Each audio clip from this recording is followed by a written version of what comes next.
Hello, and did you watch my completely chaotic, slightly unhinged woo sorry, I was ready to start there. Reading goals, TBR, I don't know, whatever that was. Well, and are you here now to see my January wrap up? I read 8 books, and I should have stats. You know what? Next month we're gonna do that. Shouldn't be too hard to do. But I read 8 books, and I actually had one of them was a reread. And I had 2 5-stars, and like I said, one of them was a reread. It was the one with 5 stars, and I had a 2. That's my lowest. But yeah, I think the average probably comes out to like a 3 or 3 point something. And unfortunately, there's no nonfiction here because I'm still reading my nonfiction for January, as you may have heard. Anyway, so let's start in chronological order. So the first book I read was A Fallen City by Adrienne Young, and as you heard me say in the other video, I was very excited to read this because I really like Adrienne Young. I love Smells for Forgetting. It was just so atmospheric, and I liked it. It didn't feel very fantasy. It was more like magical realism, which I love magical realism, but I just thought it was beautiful. And then The Unmaking of June Farrow was definitely more fantasy. It was time travel, and it was just like, I think I cried at the end of that. It was beautiful, and again, it was just very well written. So this one comes out, and it's supposed to be Greco-Roman inspired, and I actually did learn a little bit about this, and I'm just like, wait, is that true? And I like Google it, and I'm like, oh my god, that is kind of true. Okay. Like halos like we associate with like Christian iconography, it actually comes from Greco-Roman times. Did not know that. And yeah, and it's supposed to be more fantasy. I've heard some booktubers complain, and rightfully so in my opinion, about Divine Rivals being just like a wartime novel that maybe the editor forced what's her name, Rebecca Ross, to throw in some fantasy, so it's like a god war. That's what this felt like. This was a lot of political intrigue, which I was enjoying. This was double point of view, and we had a before and a now, and they kind of like, I know some people are criticizing it for that. I do like it to a point. It eventually started getting repetitive because there is a then and a now, and I'm like, okay, like you're just wasting my time. Like I have a lot of books to read. Stop wasting my time. And so that was very frustrating, and I do enjoy a then and now, and then we meet up, but it was a little bit messy, and it could have been, ooh, don't fall. It could have been better. But the writing was still great, which is why it did not turn into a hate read. Except, if you have the Fairy Loot edition, you will see at the end of it where she, like the bonus content with notes, it's basically, I think it's the opening of book 2, which I thought this was a standalone. I did not realize this was a duology, which really pissed me off, because the other 2 books are standalones. And she literally, here, hold on, let me see if I can find it. This was actually one of the very first scenes in my mind when I was developing the story for Fallen City. I don't usually know where a book will end when I start, but this was an exception. Literally chapter 48. This book ends on chapter 47. This is the epilogue, right? Hold on. 46, now 47, it ends. So the epilogue is where the book in her mind started, which makes sense. This truly felt like it was a prequel. It felt like it was all just one giant setup for something massive that's going to happen. And I do have to say, I am going to read book 2 just because I'm intrigued to see where things go. But this did not feel like fantasy. Like, okay, we have the god's blood, and we have the god's favor, but it was not fantasy. It really was not fantasy. It was more like historical fiction. There was very little fantasy in there, and it was 100% political intrigue. Some of it, like, it was very also insta-lovey, which I do not like. And I get the then timeline is supposed to show us the couple coming together. I did not get that from that. Especially, it just, I don't know, it just annoyed me. And like I said, it was well written, and I'm very intrigued to see where book 2 goes, which is why I will read it, most likely. But this just very disappointed me, so I gave it a 3 stars. Which maybe I should bump it up to like 3.5, to be honest. Alright, next book was kind of like a cheat. I love The Awkward Yeti and I love Heart and Brain, and this finally came in. So it's not even a graphic novel. It's just a collection of comics. And he actually messed up, and there's like a couple duplicates in here, which is weird. And we also got a PDF of it, and there was also duplicates on there, and I'm like, something happened. 5 stars, even though you can't really rate this. I have 3 5-stars for the month, actually. But this is one of them, and my husband and I literally sat on the couch and we read it together. I love these comics. They're really cute, and he actually included one in here that he had to because like I said, Heart and Brain are the big ones, and he actually had to change the writing style, the drawing style of Heart, because it was a heart transplant, and he didn't want it to be the Heart and Brain. He made these more realistic because he didn't want it to be like a heart and brain. And this was like, I think we were both like teary-eyed when we read this. It was beautiful. So I like collect all of them, I think. A friend's birthday actually just passed, and her birthday, her party was supposed to be on the day it snowed, and so we're going Saturday, and I bought her my favorite Heart and Brain one. Okay, next up, I read Assassin's Apprentice by Robin Hobb. I was complaining about the second death of Locke, and I was just like, I need action. And then I read Fallen City, and I'm like, what is this? I just want fantasy. So I decided to read this. So this book is basically about it's the first book of the Farseer trilogy, which is actually part of a bigger overall series as the Realm of the Elderlings. And we have the main character, whose name is Fitzchivalry, who is the bastard son of Chivalry. So the way it works in this kingdom is that you're, especially, it's mostly the noble class, that your first name is supposed to, you're born with it, it's supposed to be like, kind of like a hope that you will become an emblem of that. Like, his father was Chivalry, which is why he's Fitzchivalry, so his father's to be chivalrous. And like the king is King Shrewd, so he's probably a shrewd king. Anyway, there is fantasy in this, in that we have, there's 2 magics. There's the skill, which the king and his 2 of his sons, which Fitzchivalry is one of them, the 3rd son, who is actually a half brother to the first 2, Regal, he did not get it, or at least we don't think I think he may have, but we'll see. And so the skill is basically kind of like telepathy, like you can talk to other people. I think it goes on a little bit from there, but that's how we're introduced to it. And there's also the wit, which is kind of a magic that's given, that is mostly amongst the normal people.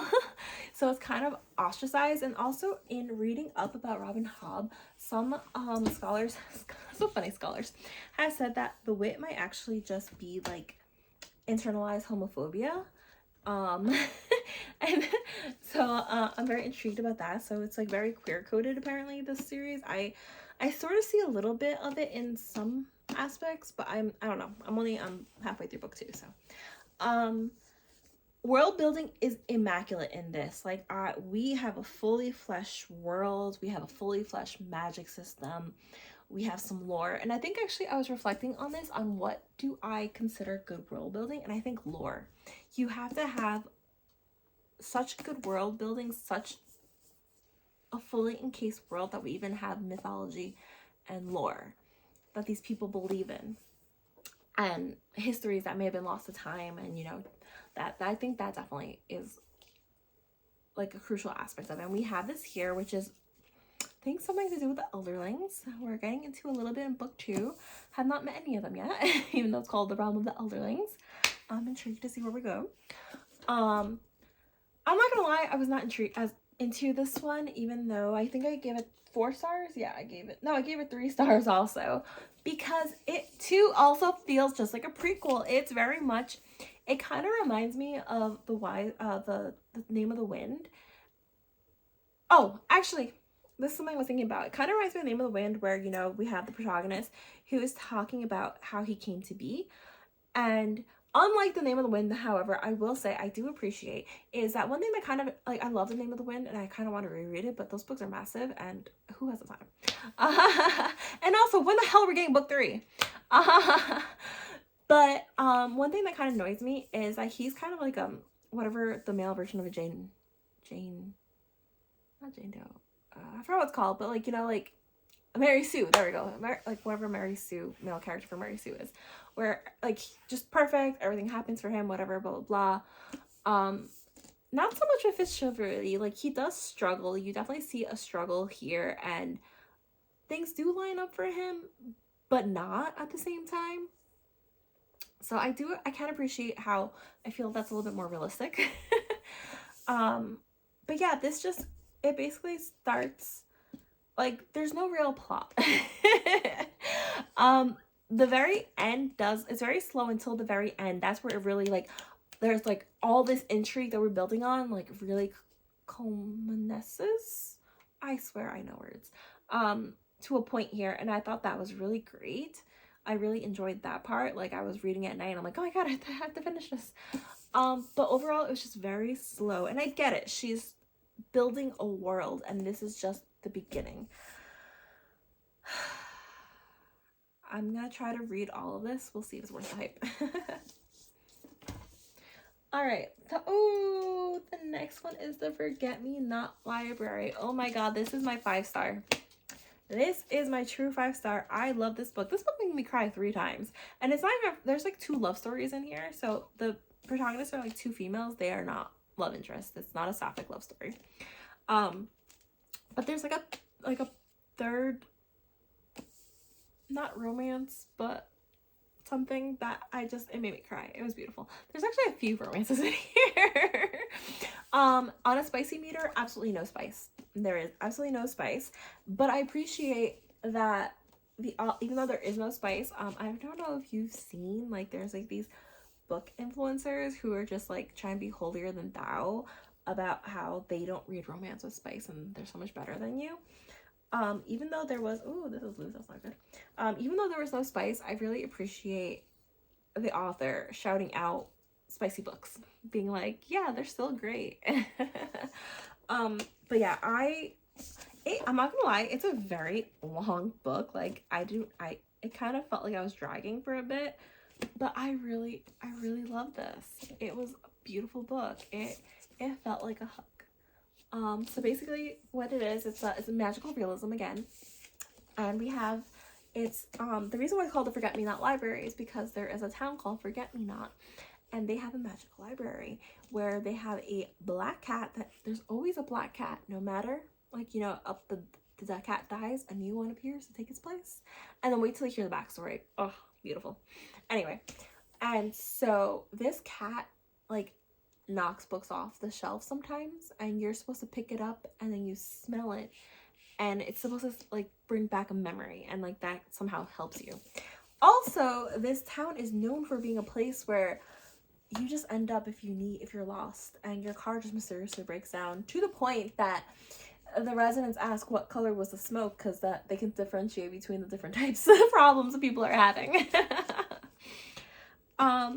But yeah, so we have the main character. I totally forgot her name, and I covered the thing, but whatever the main character's name is. Oh, hey, I closed my exercise ring by just being so dramatic. But not my exercise ring, my move ring. But yeah, with the main character, who she just went through a terrible tragedy, and she's kind of trying to figure herself out, and so she's going on this road trip, and she ends up here. And then we have the other main character, who she grew up in this town, sort of. Her parents were travel writers, so she never had stability, and she always wanted stability. And when she got married, she made her husband promise that they're gonna, like, you know, she wanted to go back to the town, and then he ended up being like, no. And then she realized the marriage was shit, and she got divorced, and she brought her and her 2 kids back to the town. She's living with her grandfather, who basically raised her.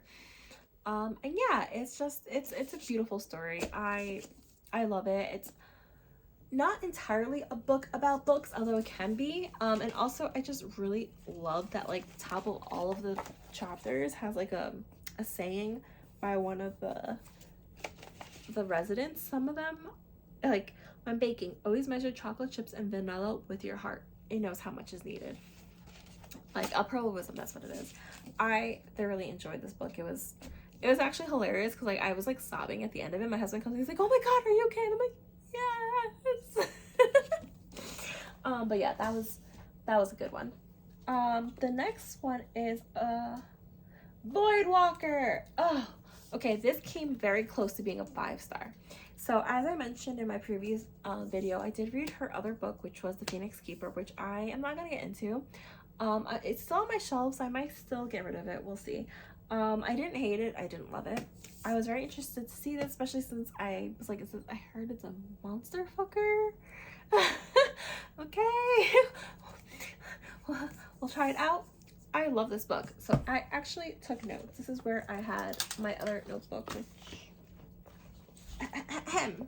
So basically what this is we have the main character. I forgot her name. Funamara. Okay, let's back up. So we have these winter, I'm gonna call them worlds. No, what is this? Okay, she calls it world. These worlds that are like the season world. So there's a spring world, an autumn, a winter, and a fall. Spring, summer, winter, fall. There you go. And like basically the world is just stuck in that. And then there's the void, but there's like these bridges between worlds that only people who have like experienced death can see and cross between them. But there's also these what the hell are they called? I can't remember what they're called. Okay, but there's these monsters who basically back in the day they hunted humans, and then finally they're like, okay, humans, we'll cut you a deal. And each realm is divided into different regions, and each region has one of those monsters who's in charge of them. But yeah, so that's the setup for this. I don't want to give any more away. But yeah, so unlike Fallen City, there is political intrigue. Woo! Hold on, I'm sorry. So, like Fallen City, there is political intrigue 100% in this. Like, the whole thing starts off with a political intrigue. And it's great. But we still have fantasy. So, and also, unlike Assassin's Apprentice, we see a lot more fantasy. So, like I said, Assassin's Apprentice was great because it built up a world. Like, it really built up a great world building on point. And this built up a great world, like I said, with the realms. I think it's very thought out. And also even has lore. Like, there's different parts to it, and like each part is differentiated by like a different like nursery rhyme. And it talks about like those monsters that are now their overlords. And there is definitely lore, and even like those monsters have their own lore. So that's really cool. The magic here is almost hitting on sci-fi. So what it is that those monsters, what they are is like, they're like, the reason why they're so almost impossible to kill is because this world runs on energy. Everything is energy, and the monsters basically found a way to like make a skin around energy, so they're just full of energy. And they taught humans how, because you know everything's energy, like our hearts, for instance. Like, this is like, I remember when I learned about this in biology class and my little mind was blown.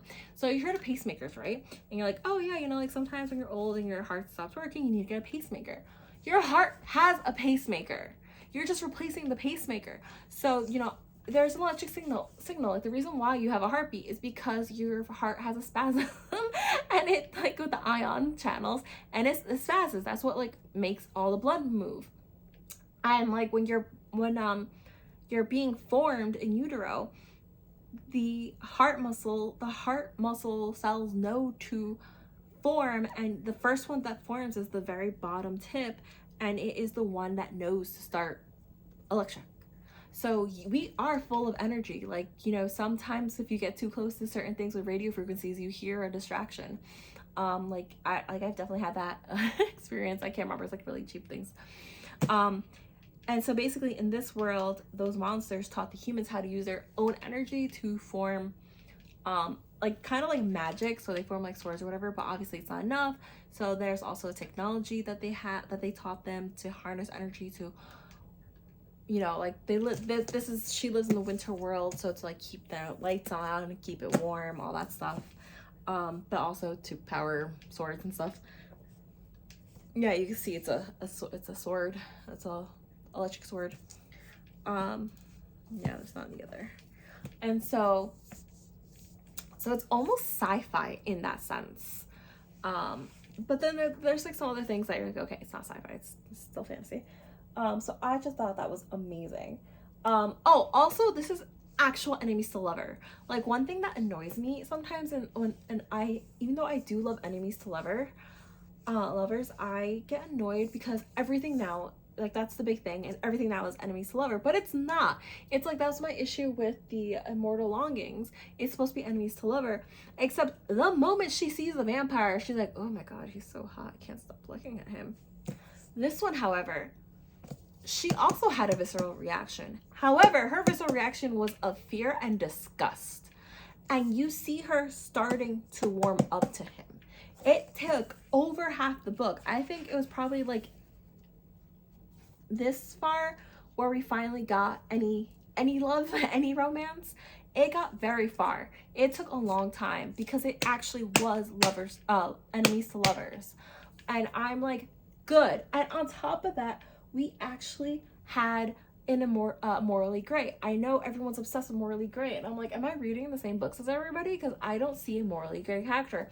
Here we really do, because the whole thing is, so in order to so the monsters the monsters eat humans still. So part of like keeping, you know, that like the humans have to tithe their overlords by sacrificing humans however much, and the one that she's with ends up saying like, yeah, I really don't need to eat humans except for maybe like once a month, unless I need like more energy and then I need to eat sooner.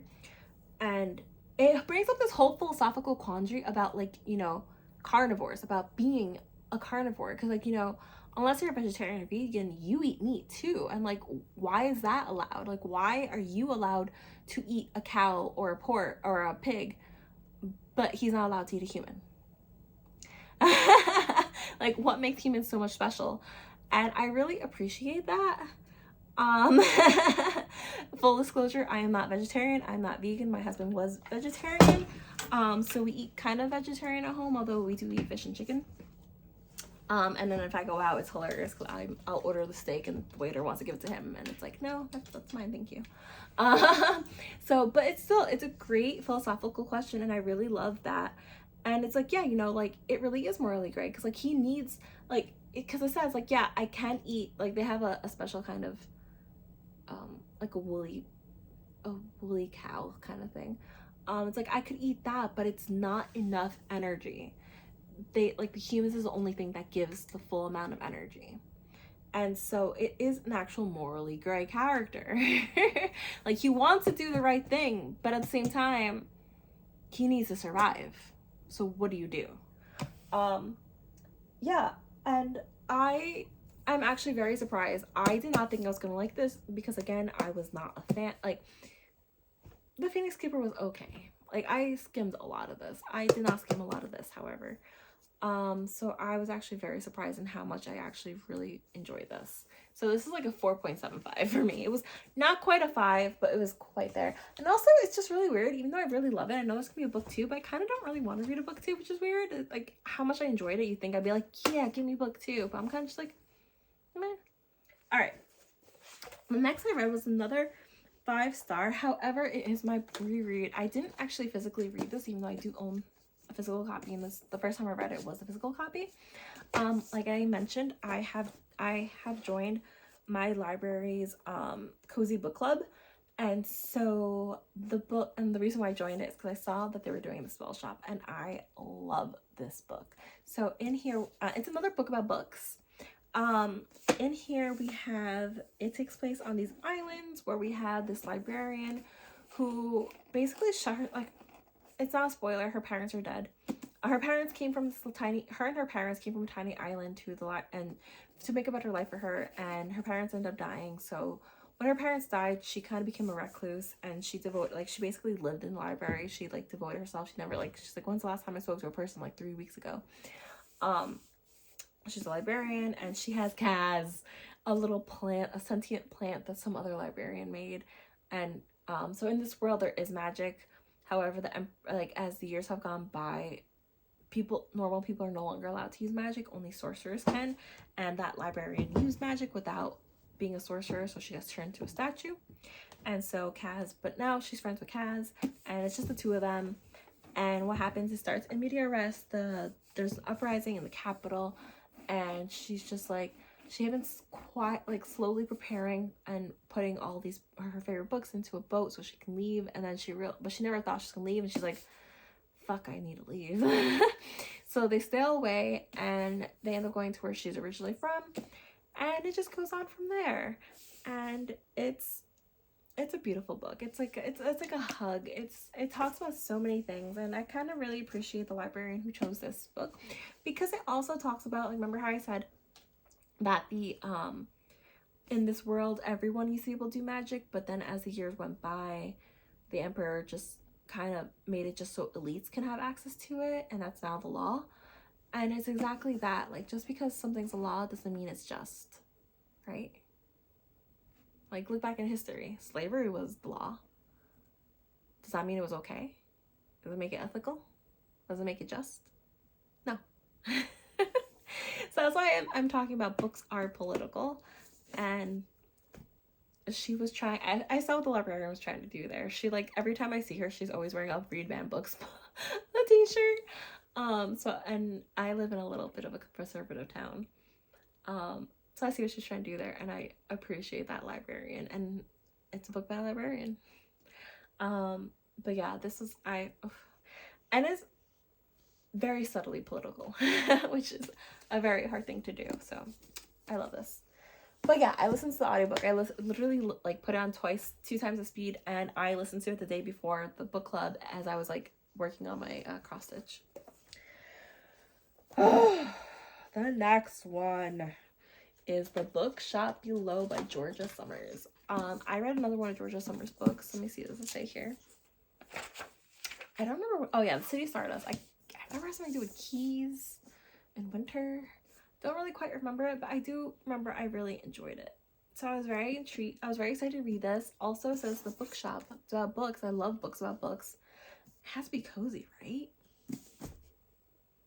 Big mistake. It is not cozy in the least bit. Not slightly cozy at all.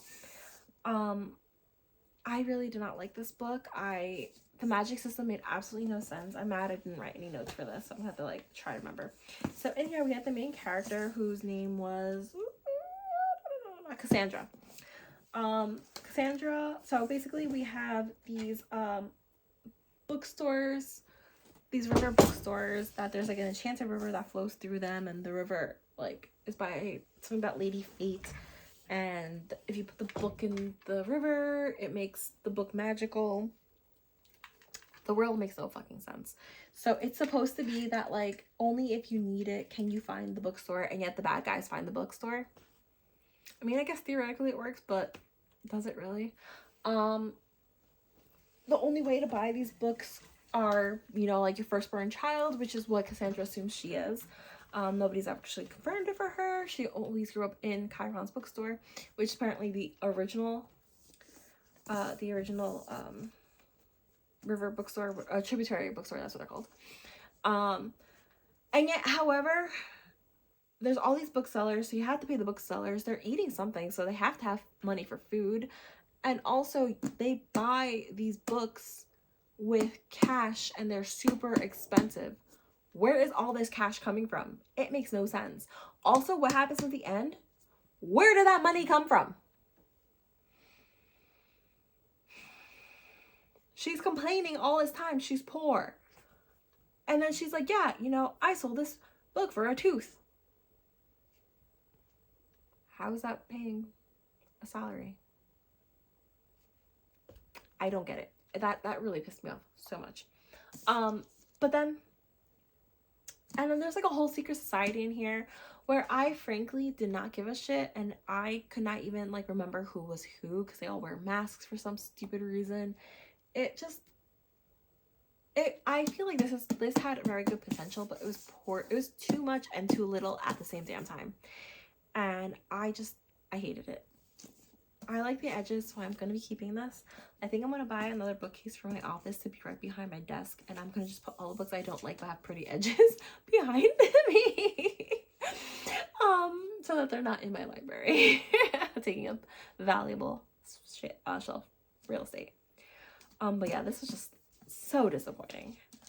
And then finally, speaking of disappointments, we had Brigands and Bread Knives, which I don't even need my notebook. I can tell you I gave this a 3. It has Fern, who I absolutely adore, this little ratkin from Bookshops and Bone Dust. And, oh, and this is Zyle, whatever this little goblin's name. She is a fucking hoot. I love her. I adore her. She was great. Best part, like this, like, kept me going through the book. Honestly, it just felt like a slog. It wasn't anything bad, but it wasn't anything great. It's definitely, I wouldn't consider this a cozy fantasy at all. So basically, this is after Bookshops and Bone Dust and after Legends on Lattes. Fern, spoiler, she has a bookshop. And she decided she just needed something new. So I guess, and I never quite got this, and I don't know if it's just because I wasn't interested and just like slipped my mind, or it just wasn't explained properly. But oh my god, I forgot the name of the ogre. No, it's not in the prologue.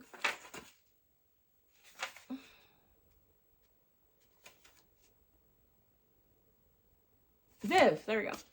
So Viv, it's like, hey, we have like a vacant store next door. You can set up shop here if you want, if you need to change the scenery.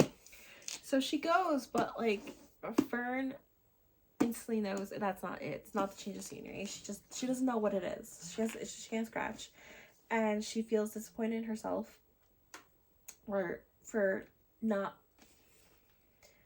being what Viv expected of her. And also it's been so long since she's seen Viv, and she just like can't, I guess, appreciate or understand why Viv would do all this work for her if they haven't really like talked much in this time, and it's been so much time.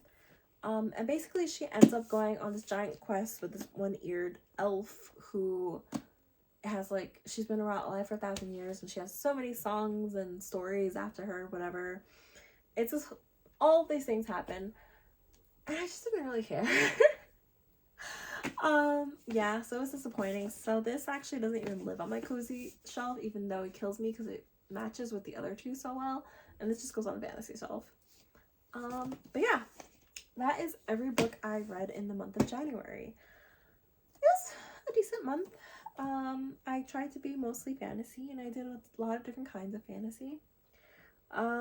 But yeah, like even one that was like sci-fi fantasy, but it's not speculative.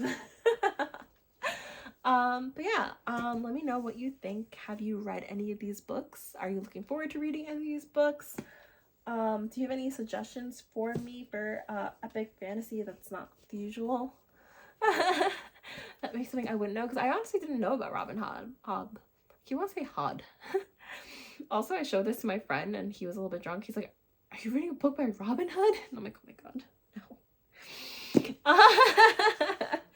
But anyway, yeah, so let me know what you think, and yeah, hope to see. Oh, I have one last video that I'm gonna shoot for the day, that I will be done.